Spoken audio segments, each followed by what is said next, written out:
mağazadan evdən çıxır. Məlumatlara görə. Ayın 8-idir bu günləri saat 2 radələrində uşaqlar polislər dedi ki, adam tapılıb. Belə qoyma qədər hamı yığışıb, hamı buradadır.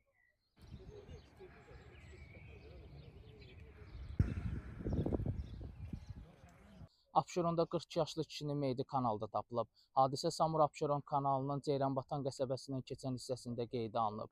Belə ki, Elgüz Axundovun meyidi gördüyünüz bu ərazidə aşkarlanıb. Onun bir neçə gün öncə itkin düşdüyü bildirilir.